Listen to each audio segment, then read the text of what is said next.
Assalamualaikum warahmatullahi wabarakatuh. Alhamdulillahi rabbil alamin. Wassalatu wassalamu ala asyrafil anbiya'i wal mursalin Sayyidina wa maulana Muhammadin wa ala alihi wa sahbihi wa man tabi'ahum bi ihsanin ila yaumiddin. Allahumma salli wa sallim wa barik ala Sayyidina Muhammadin wa ala alihi wa sahbihi ajma'in, amma ba'du.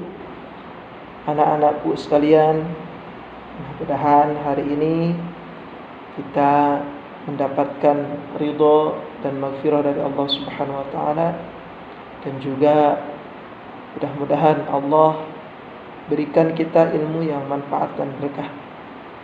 Baik anak-anakku sekalian, untuk materi hari ini yaitu mengenai berimannya kita kepada malaikat-malaikat Allah. Ini materi sudah disampaikan, namun kemarin hanya tugas saja. Tidak ada penjelasan mengenai keimanan kita kepada malaikat-malaikat Allah.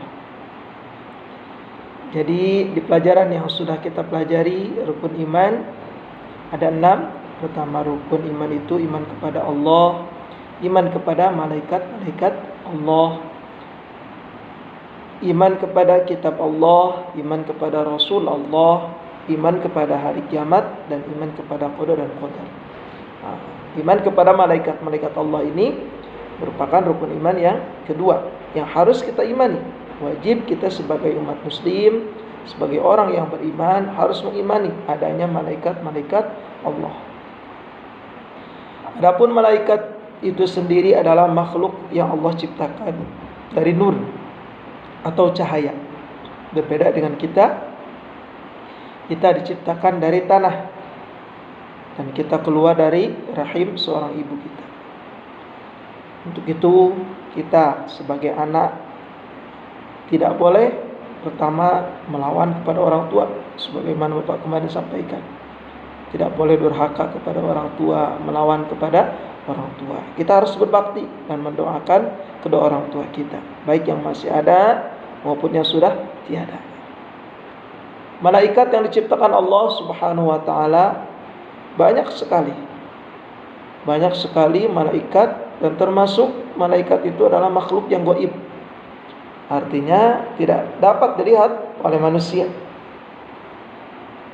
Namun Allah Subhanahu wa taala jikalau sudah berkehendak, maka malaikat itu dapat terwujud dan dapat juga dilihat oleh manusia. Namun malaikat itu adalah makhluk yang gaib. Gaib artinya tidak bisa dilihat oleh manusia. Pernah terjadi malaikat Jibril datang kepada Siti Maryam, dan ketika datang membawa atau menyampaikan wahyu dari Allah melalui malaikat Jibril terlihat oleh baginda Nabi besar Muhammad sallallahu alaihi wasallam di Gua Hira dan Jabal Nur.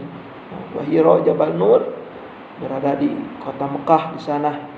Mudah-mudahan kita diberikan kesempatan untuk ziarah, untuk datang ke sana ke Gua Hira, ke Madinah, untuk ziarah ke makam Rasulullah sallallahu alaihi wasallam. Lalu malaikat-malaikat Allah itu mempunyai keadaan dan sifat-sifat. Ini tentunya berbeda dengan sifat atau keadaan pada diri kita. Yang pertama, sifat-sifat malaikat-malaikat Allah itu bukan laki-laki dan juga bukan perempuan. Berbeda dengan kita, ada jenisnya. Lalu tidak memiliki nafsu. Berbeda dengan kita. Nafsu di saat belajar, nafsu kita tidak bisa dikendalikan, bawaannya ngantuk, pengennya tidak ikut belajar. Nah, itulah nafsu yang ada pada diri kita. Sedangkan pada malaikat Allah tidak ada nafsu itu. Jadi tugasnya malaikat hanya mengabdi saja, beribadah kepada Allah Subhanahu wa taala. Yang ketiga, tidak menikah, tidak makan, tidak minum, tidak tidur, tidak pernah juga melakukan perbuatan-perbuatan salah atau berbuat dosa.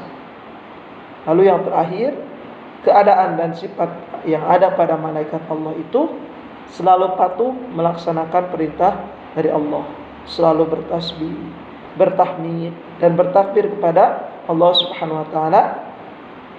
Keadaan malaikat yang tadi Bapak sampaikan dinyatakan di dalam Al-Qur'anul Karim, firman Allah di surah At-Tahrim yang berbunyi, A'udzu billahi minasy syaithanir rajim.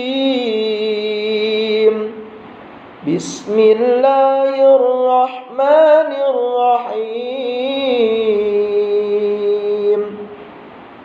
La ya'sunallaha ma amarahum wa yaf'aluna ma yu'marun.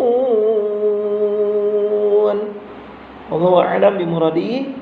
Terjemahnya, malaikat-malaikat itu tidak mendurhakai Allah terhadap apa yang diperintahkan kepada malaikat-malaikat, dan mereka selalu mengerjakan apa yang diperintahkan.